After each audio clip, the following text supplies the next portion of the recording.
My wife and I were out shopping when my phone rang. I was in the car waiting for her while she bought, once again, unnecessary items. Scrolling through the phone and listening to music, the rhythmic hum of the engine combined with the soft tunes in my ears gave me a moment of calm. I watched people passing by, reflected on their lives and stories, and felt a mixture of impatience and contentment. It was one of those fleeting moments when time seemed to stretch out, keeping me in a pocket of quiet reflection. The phone call caught me off guard, but when I answered, I heard the familiar voice of my old friend Mark. He told me about a reunion of classmates planned for that weekend, and I readily agreed to join. We had kept in touch with some of our old classmates over the years, but the thought of seeing everyone together again after so long filled me with excitement. A few minutes later, my wife Emily returned to the car with several bags of shopping. She looked tired but satisfied as she put them in the back seat and settled in next to me. As we drove home, I told her about Mark's call and the upcoming meeting. I asked if she wanted to join me, thinking it would be nice for her to meet my old friends, but she declined, explaining that she already had plans for the rest of the week. Flew by. But finally Saturday came. The meeting of classmates was held in one of the cozy restaurants of the city. There was a lively atmosphere, laughter and conversation, old friends reuniting and sharing stories. A wave of nostalgia came over me at the sight of the faces of those with whom I had spent my formative years, vivid memories of late-night classes, shared laughter in the school hallways, and bittersweet goodbyes on graduation day. Each face seemed to carry its own story, a reminder of the moments that shaped us all, making us who we became. It was like returning to a cherished chapter of my life, filled with youthful dreams and unspoken promises. Among these familiar faces, there was one that stood out above the rest: Sarah. She was my first love during my high school years, in 10th and 11th grade. When our eyes met, it seemed to me that not much time had passed. We hugged warmly, a flood of old emotions and memories came flooding back. Sarah looked as stunning as ever, her charm and beauty seemingly untouched by the years. Her dark, wavy hair framed her face perfectly, and her warm, expressive eyes sparkled with the same mischievousness and kindness I remembered.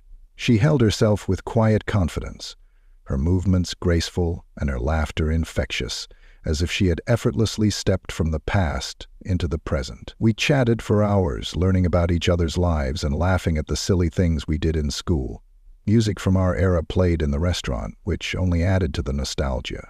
Songs like Wonderwall by Oasis and Iris by the Goo Goo Dolls filled the air, instantly transporting me to high school dances and carefree hangouts with friends. Familiar melodies and lyrics seemed to weave a tapestry of memories, bringing everyone closer together in shared memories. When a slow song came on, the one played at our graduation, Sarah playfully suggested we dance. I hesitated a bit but eventually agreed, and we found ourselves on the dance floor, swaying to the familiar tune. It was like going back in time, and for a few moments, the rest of the world seemed to vanish into thin air. As the night wore on, the alcohol poured freely and the atmosphere became more and more relaxed. People started to leave, saying their goodbyes and promising to stay in touch. Sarah and I found ourselves outside the restaurant waiting for her cab. She was shivering slightly in the cool night air, and I offered her my jacket. She smiled and slipped it over her shoulders, a look of gratitude in her eyes. As the cab pulled up, she turned to me with a mischievous grin and asked if I wanted to join her. It was an unexpected invitation,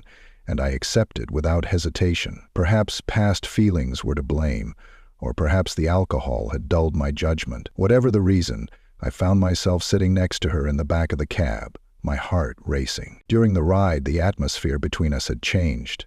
I couldn't resist putting my hand on her knee, and to my relief she didn't object. Instead, she looked at me with a mixture of surprise and familiarity. Her eyes met mine, and before I knew it, she was leaning in and kissing me. The moment was electric, and the tension between us was palpable. By the time we reached her apartment, the air was charged with undeniable energy. I don't remember much about entering her apartment, only that the kitchen light was on, casting a warm golden glow that filtered into the hallway.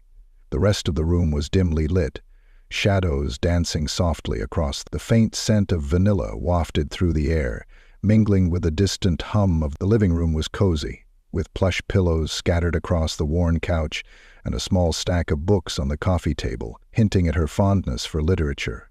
The atmosphere seemed intimate and inviting, enveloping us in a cocoon of quiet warmth. The night that followed seemed surreal, filled with warmth and a sense of newfound connection. If you enjoyed this story, please give it a like and subscribe for more heartfelt and intriguing stories.